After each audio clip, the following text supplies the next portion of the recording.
Boy, Space was one. Back with some news. Coming to you, you know what I'm saying? Day 3. Everything that's going on. They trying to lie to us in the media. But we paying attention. We really paying attention. We aren't even 48 hours into 2025, but here are all of the insane headlines we've had in that time. Texas man kills 15 on New Orleans Bourbon Street, driving truck with an ISIS flag through a crowd. Cybertruck explodes in front of Las Vegas Trump Hotel, killing driver. FBI says it seized the largest cache of explosive devices in its history at a Virginia farm. 2 dead and 18 hurt after a small plane crashes into a building in Southern California. Queens mass shooting leaves 10 teens wounded outside of a New York City event space. Firework explosion in Hawaii kills at least 3 and injures at least 20. Vegas is rocked by a hostage situation on a bus just hours after the Tesla Cybertruck terror attack. Bomb threat shuts down lanes of I-85 in Greenville, South Carolina, suspect arrested. Car plows into Christmas market in Germany, killing at least 5 and injuring 200. Driver runs down 2 New Zealand police officers, killing 1. Man shouted racial abuse at steward before plowing car into people on New Year's Eve in London. And 12 people killed in Montenegro mass shooting. But the threats aren't over. I've been on this network for 4 years talking about the threats coming across our southern border. And, we got a record number of known gotaways. Over 2 million people enter this country. We don't know who they are or where they came from or what their purpose to come to this country. They weren't vetted, they weren't screened, they weren't fingerprinted. We don't know who they are. And since the Border Patrol and CBP arrested well over 300 people on terrorist watch list, how many of that 2.2 million who escaped apprehension, who escaped vetting, who escaped fingerprinting came from a country sponsoring terror? Even Christopher Wray, the director of FBI, said numerous times under testimony in front of Congress that this is the biggest national security vulnerability he's seen. I agree with him. So we're not out of the woods. This country is in grave danger. We need to secure that border. And despite what's happened the last 2 days in Las Vegas and in New Orleans, this administration is not stopping. They're still releasing thousands of people every week through the CBP One app, the CHMV program, and Border Patrol continues to release people in this country without proper vetting. This is not a good thing, and I can't wait for the new administration to take power and secure this border and protect our national security. The Cybertruck attack in Vegas was a complete setup, and here's my theory. From what we've learned so far, the attacker in the Las Vegas bombing was an E-8 Green Beret in the United States Army.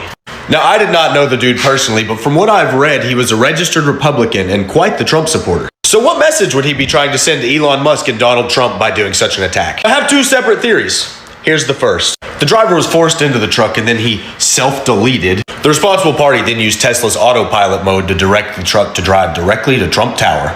Once the truck reached Trump Tower, a blasting cap was remotely detonated, causing the fuel and fireworks to explode.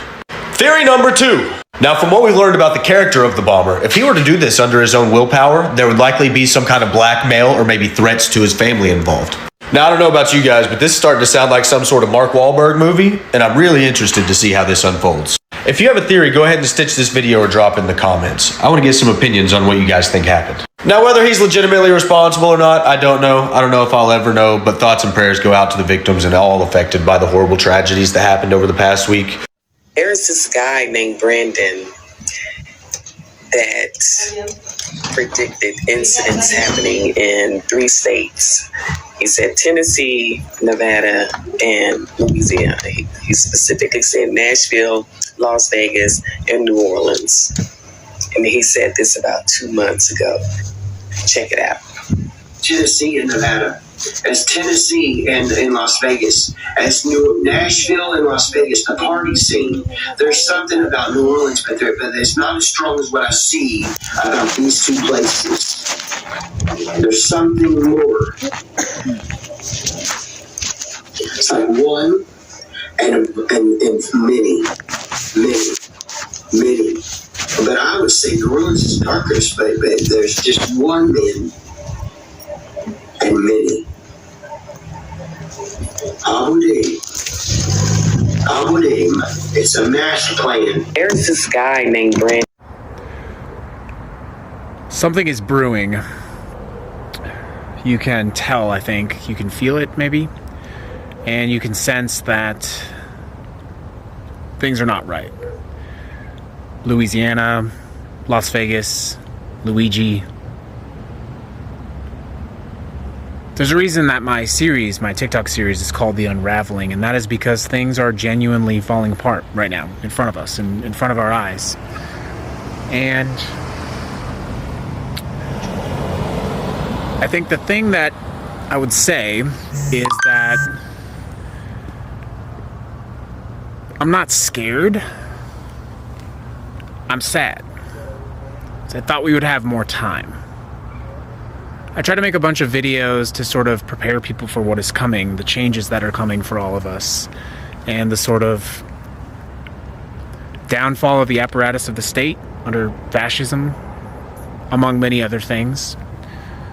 But now, as I can see what 2025 has already brought us, I think it's even more clear. I thought we would have more time. And I think I was wrong. 2024 was not a great year for me and for a lot of people.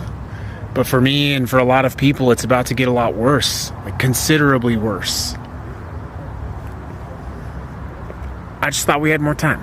We have some big news right now. An Amazon warehouse has denied a leave of absence for one of the New Orleans victims who was hit by the truck in question and was shot during the incident. This is one of the craziest stories you'll read all day. According to NOLA.com, who interviewed Alexis Scott Wyndham, she is a worker at a local Amazon warehouse and was denied a leave of absence and may now have to find a new job despite being a victim in the recent terrorist attack in Louisiana. In the full story that you can read on NOLA.com, she talks about the terrifying experience that she underwent. She didn't even know that she had been shot until doctors treated her at the local hospital. She returned home with multiple fractures and a bullet still in her foot. And according to the article, she'll need to return to an orthopedist in about 2 weeks to check on her foot, but the Amazon warehouse where she works denied her request for a leave of absence, and she's now worried she'll have to find a new job when she's fully recovered. This is abhorrent, and I hope it's just a mistake. Amazon needs to correct it, and I need your help to spread the word. As always, follow along for all the news you need to know about. We have major breaking news right now. A U.S. Army soldier has officially been charged over the alleged hacking of Donald Trump's and Kamala Harris's phone records. Cameron John Wagnius, a 20-year-old man out of Texas, has been charged by federal authorities with 2 counts of unlawful transfer of confidential phone records information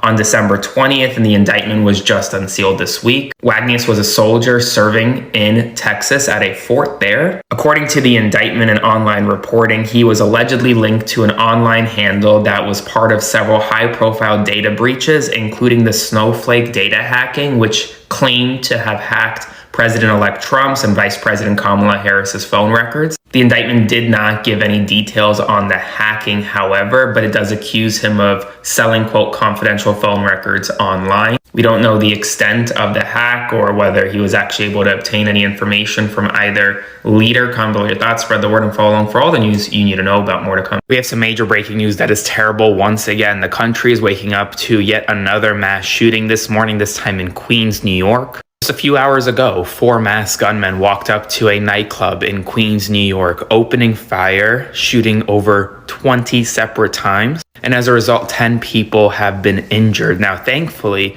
all 10 are expected to recover and they're expected to be okay. Authorities do not believe that this mass shooting has any connection or any nexus to the attack in New Orleans or the attack in Las Vegas that we saw yesterday. The mass shooting occurred at the Amazura nightclub. 6 women and 4 men were among the victims. According to reports, 4 gunmen in the mid to late teens and early 20s literally walked up to the nightclub and just started spraying and opened fire, shooting as many people as they could in as short of amount of time as possible. I'm hoping that the victims recover fast, and I will continue to provide you updates as soon as we get more information, so be sure to follow along for more. So someone posted this article saying, scientists explain why doing your own research leads to believing in conspiracies. Researchers found that searching misinformation online risks falling into quote-unquote data voids that increase belief in conspiracies. I would listen to this, but it's literally saying if you go do research, you're going to end up believing in conspiracies. And this is an article that you would have to go do research to find. Isn't this trying to make me believe in a conspiracy? No. Nah, bro, that's a paradox. Stop playing with me. You're out here doing the same damn thing you're telling me not to do. Like, making what? I'm trying to understand what the point was. Like, who even made this shit? Nah, I need to know what scientists exactly said this, because I feel as though if I said this to Neil deGrasse Tyson, right, he would be like, he would look at me crazy, like, what are you talking about? Don't do research, right? Like, who the fuck? What is this? And he posted several videos to an online platform proclaiming his support for ISIS. In the first video, Jabbar explains he originally planned to harm his family and friends, but was concerned the news headlines would not focus on the, quote, war between the believers and the disbelievers, end quote. Additionally, he stated he had joined ISIS before this summer.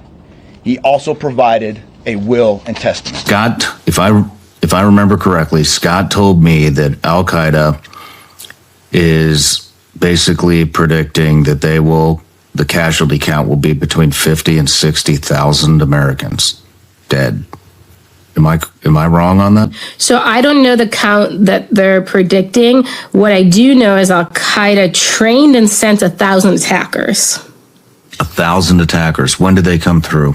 So they finished training and they deployed them. Now, depending on how they come through, it could take different times, right? So the fastest I've seen an Afghan leave Afghanistan and get over the border illegally is about 3 weeks. Now, if you get a tourist visa and a Saudi's passport, he can fly the day after he gets his visa, right? So it depends, because they are fine getting people in however they can get them in, and they actually prefer legal immigration, as you can imagine, because they want basically the attackers to sit here and wait. If they're legal, they're not going to raise any alarm bells. So wait a minute. I just want to clarify. You are 100% certain that there are 1,000 plus Al-Qaeda trained fighters within the United States borders? Well, Al-Qaeda says they trained and deployed 1,000 for this attack. First off, I think there's more than 1,000 Al-Qaeda members in the United States.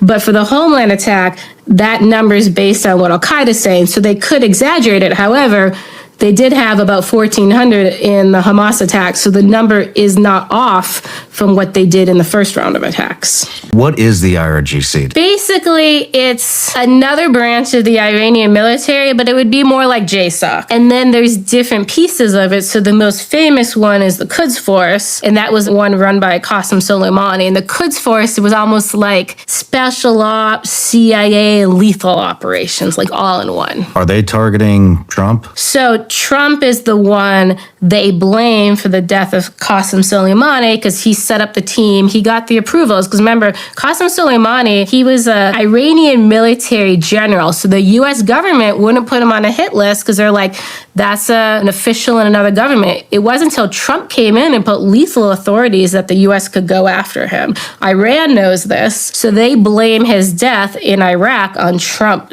almost solely. So they've been planning an operation. I call it the Soleimani plot, but the U.S. government probably calls it something different. And we came across the Soleimani plot while doing our October 7th investigation, because the terrorist I told you about, Mohammad Kazemi, he's masterminding it. So he was one of the key plotters of October 7th. He's masterminding, basically assassinating President Trump. The U.S. government doesn't have him on the FBI most wanted list.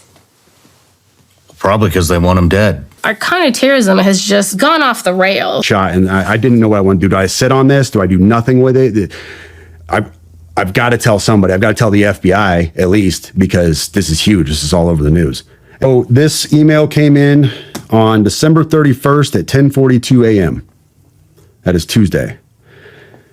He said, "In case I do not make it to my decision point or onto the Mexico border, I am sending this now. Please do not release this until 1 January and keep my identity private until then. First off, I am not under duress or hostile influence or control. My first car was a 2006 black Ford Mustang V6 for verification. What we have been seeing with drones," he puts that in quotes, he says drones, "is the operational use of gravitic propulsion systems powered aircraft by most recently China and the East Coast, but throughout history, the US. Only we in China have this capability. Our OPSEN, that's Operations Center, our OPSEN location for this activity is in the box below. China has been launching them from the Atlantic from submarines for years, but this activity recently has picked up. As of now, it is just a show of force, and they are using it similar to how they used the balloon for SIGINT and ISR, which are also part of the integrated comm system. There are dozens of those balloons in the air at any given time. The so what is because of the speed and stealth of these unmanned aircraft. They are the most dangerous threat to national security that has ever existed.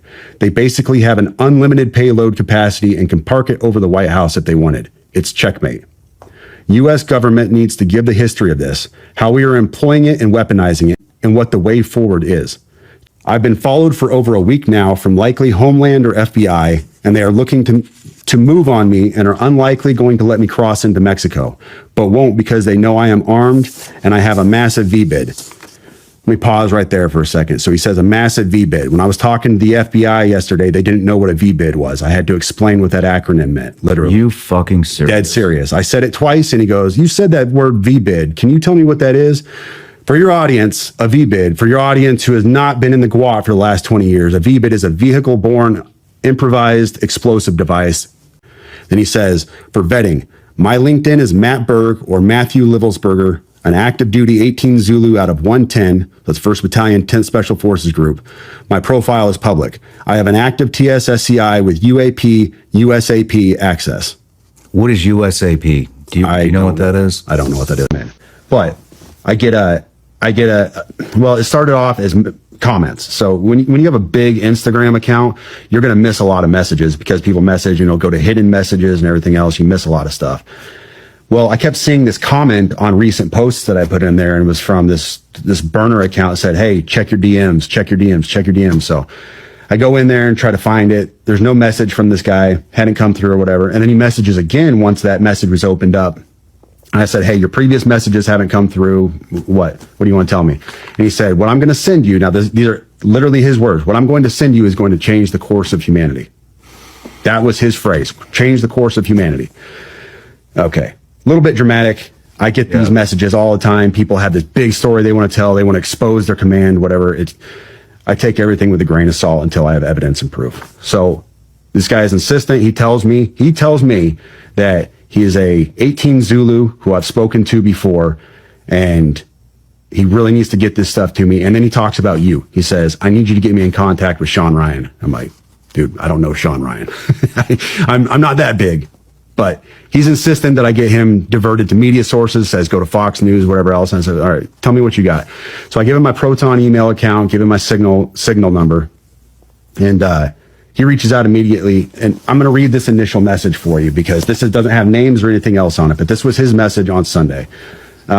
He reached out and said, like I said, this last Sunday, he said, sending with a VPN active on Wi-Fi only. Do not message me. I will send out updates via both Signal and email, but trust me, you're going to want to be involved. Well, first of all, no, I didn't want to be involved. Anyways, and then, so I didn't message. I responded back to his original Instagram message, and I said, hey, I got your message on Proton Mail, and he said, cool, delete this. So I deleted it. That's how I ended up getting this message on Tuesday. So the message that this right here, this manifesto, if you want to call it that, came in on Tuesday. And when I started reading this, my initial take was, okay, this is off the deep end. It's bonkers. I can't validate or verify any of the stuff in this manifesto. Mm-hmm. And I told him that in a subsequent email. And I'll read that to you later, my response to him. And once again, my response to him elicited, hey, get me in contact with Sean Ryan, Fox News, and he even said Pete Hegseth. Get me in contact with Hegseth. And I'm like, dude, I don't have the incoming Secretary of Defense's phone number. Sorry, bro. That's the last time I talked to him.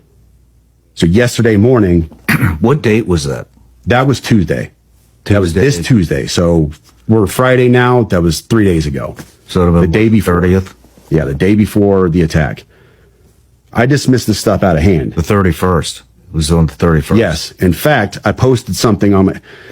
and I told your producer about this as well. But this was a post I made on Twitter. I was just trying to be humorous, off the cuff. It was... didn't mean anything about it. I was just being humorous for my audience. And I said, my inbox was especially eventful today. Allegations of war crimes, government anti-gravity technology, and fears about being tracked and watched by the feds. It's always, the world is ending and I have this information that needs to get to the media, and never, how you doing, brother? Everything all right? I was just playing off of a meme. It was just supposed to be a joke. That was the body of his email that he sent me. And I didn't think anything about it. I didn't know who Matt Berg was, Matt Livelsberger, or anything else. He told me who he was in the email. He pointed me to his LinkedIn account. I didn't know any of this stuff. And I was just kind of being humorous with my audience. Like, I get these crazy messages sometime.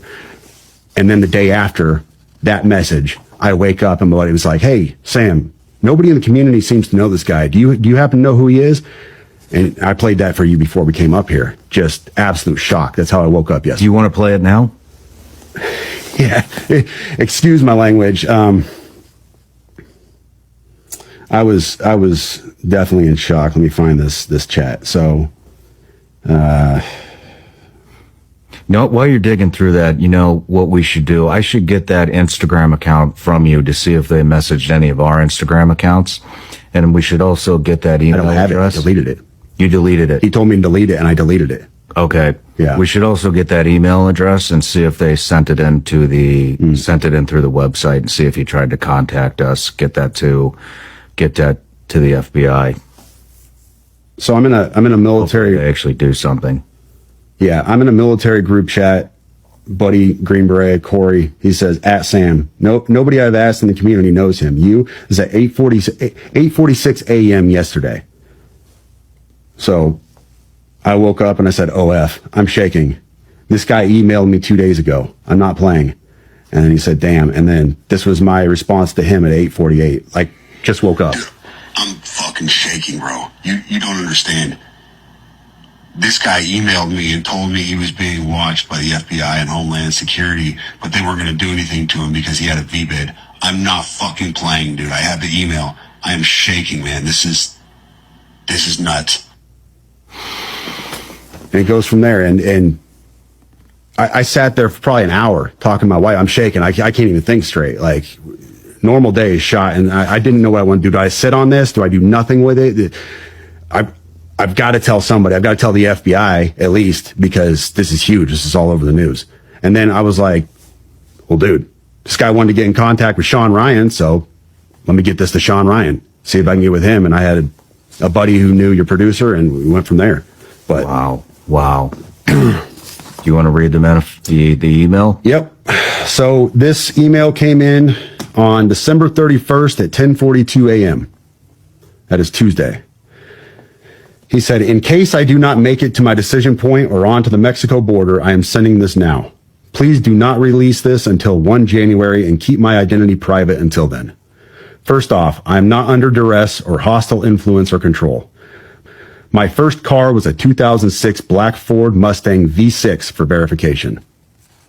What we have been seeing with drones, he puts that in quotes, he says drones, is the operational use of gravitic propulsion systems powered aircraft by most recently China and the East Coast, but throughout history, the U.S. Only we in China have this capability. Our OPSEN, that's Operation Center, our OPSEN location for this activity is in the box below. China has been launching them from the Atlantic from submarines for years, but this activity recently has picked up. As of now, it is just a show of force, and they are using it similar to how they used the balloon for SIGINT and ISR, which are also part of the integrated comm system. There are dozens of those balloons in the air at any given time. The so what is because of the speed and stealth of these unmanned aircraft. They are the most dangerous threat to national security that has ever existed. They basically have an unlimited payload capacity and can park it over the White House if they wanted. It's checkmate. U.S. government needs to give the history of this, how we are employing it and weaponizing it, how China is employing them, and what the way forward is. China is poised to attack anywhere in the East Coast. I've been followed for over a week now from likely Homeland or FBI, and they are looking to move on me and are unlikely going to let me cross into Mexico, but won't because they know I am armed and I have a massive VBID. Let me pause right there for a second. So he says a massive VBID. When I was talking to the FBI yesterday, they didn't know what a VBID was. I had to explain what that acronym meant, literally. You fucking serious? Dead serious. I said it twice, and he goes, you said that word VBID. Can you tell me what that is? For your audience, a VBID, for your audience who has not been in the GWOT for the last 20 years, a VBID is a vehicle-borne improvised explosive device. In layman's terms, a car bomb, what we saw at Trump Tower. So, backing up, he says, I am armed and have a massive VBID. I've been trying to maintain a very visible profile and have kept my phone, and they are definitely digitally tracking me. Here's where he gets into the other stuff, and this is where we had to redact the names. Well, your producer redacted the names.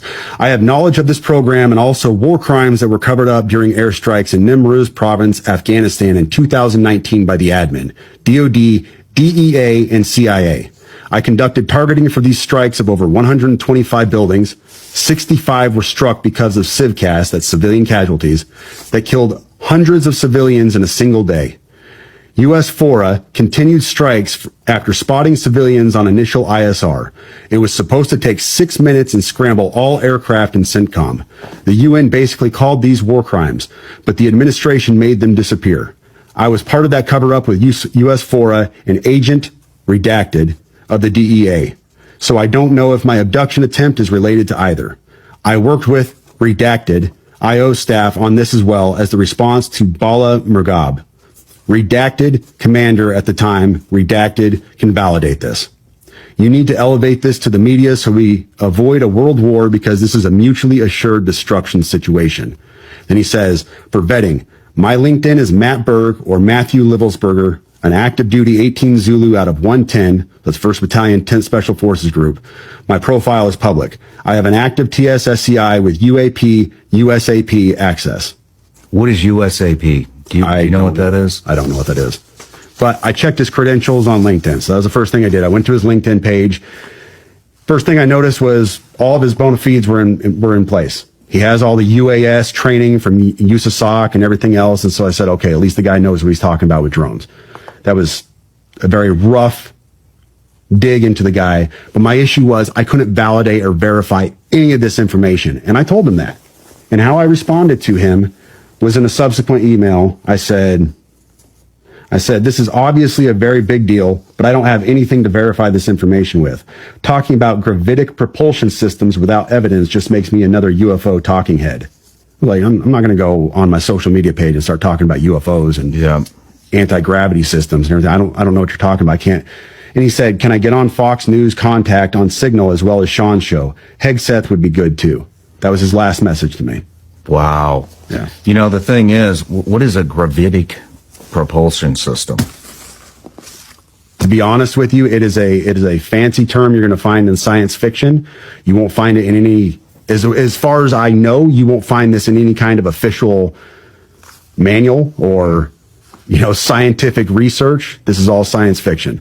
So, but what struck me is his use, what strikes me now, not then, but what strikes me now is his use of a very specific term that nobody else would call it. If you asked me, I would say an anti-gravity propulsion system. That's how I would describe it because I don't know this stuff. He said gravitic propulsion system. We have heard that 2 people are dead, 18 injured after a small plane crashed into a Southern California building. More details coming in real time, but for now, let's check in with Fox 11 reporter in Los Angeles, Christy Fajardo. She's on the scene. Christy, what are we learning about this situation? Well, sadly, Fullerton Police has just revised the death toll. As you said, they now say 2 people died in that plane crash. Earlier, they had said it was 1. 18 people were also injured. And I want to show you the fire department response. We're about 20 miles from the city of Los Angeles. We're in Orange County in Fullerton, and they've brought in fire personnel from all over the region. There was real concern that this could grow. It happened at about 2:30 this afternoon. A lot of these buildings you see here were full of people. This is an industrial area. So I know you're aware of all the chaos going everywhere. New York, Vegas, are you aware of Seattle right now? New York this morning again in a nightclub. San Diego, oh my gosh, it's Houston. If you just go through the app and search for the extreme amount of crazy chaos that's going on right now, it is ongoing and constant and considerably in new places every other minute. this morning from Aaron Parnas reported that 10 were injured in a nightclub at another pew-pewing. Luckily, all of them are stable. I believe it was 6 women and 4 men. San Diego, something similar.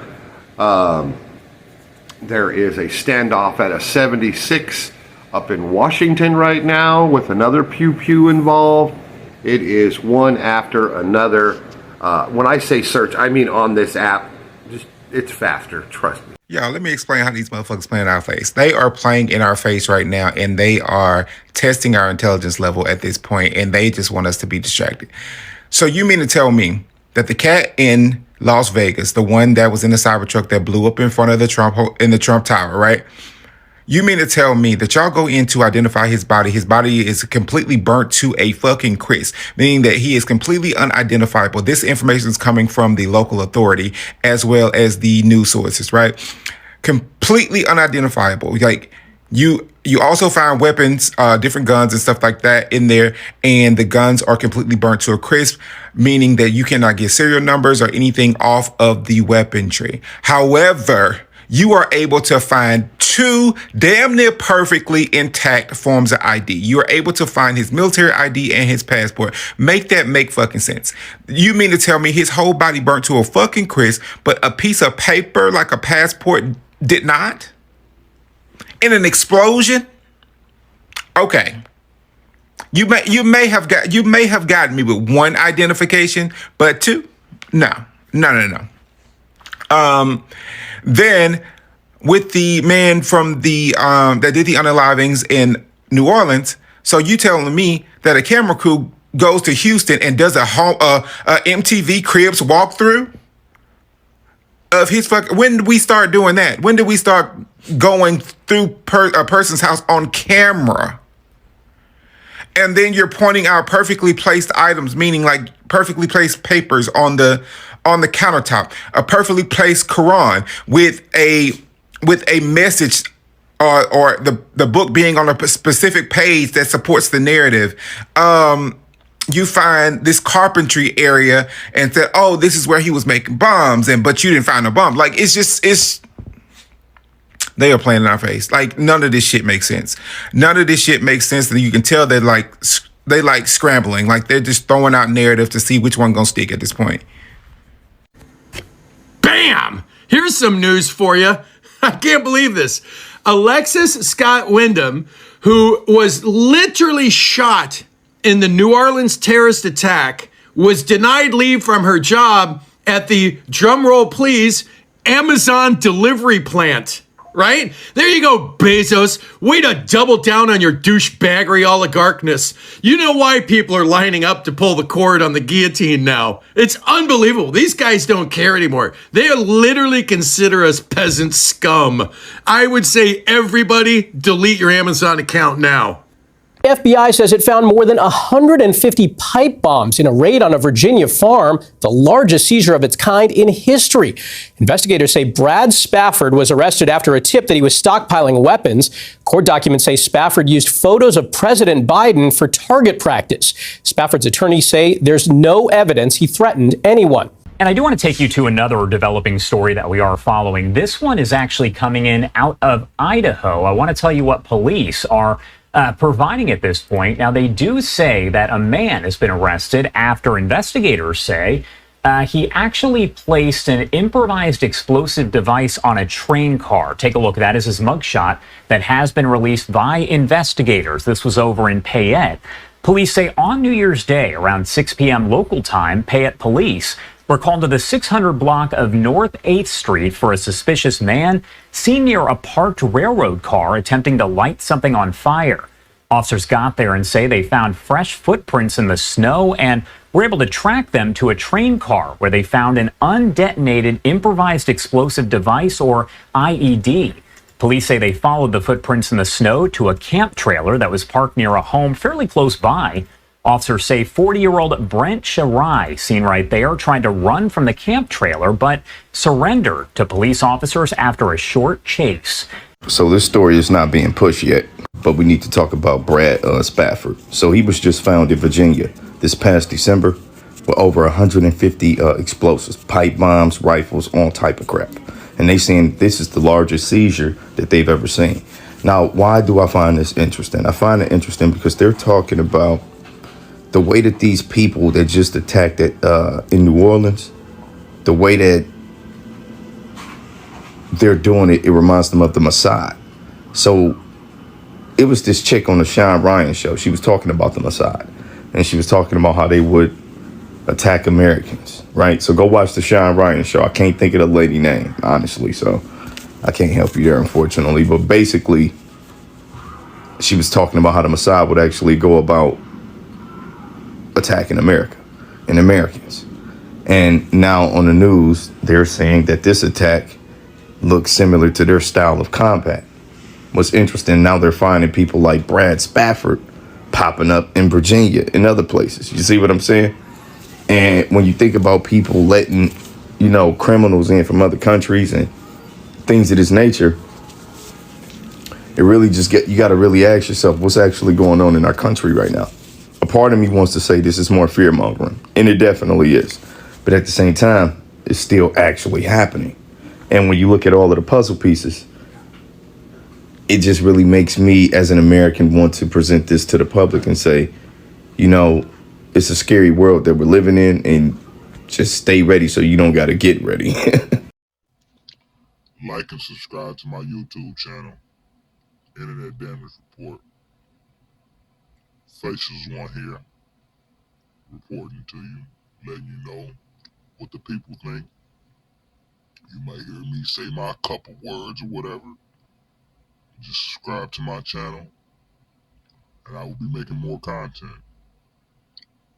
The more people, the more content I make. Please subscribe. Thank you for watching. Thank you very much for watching.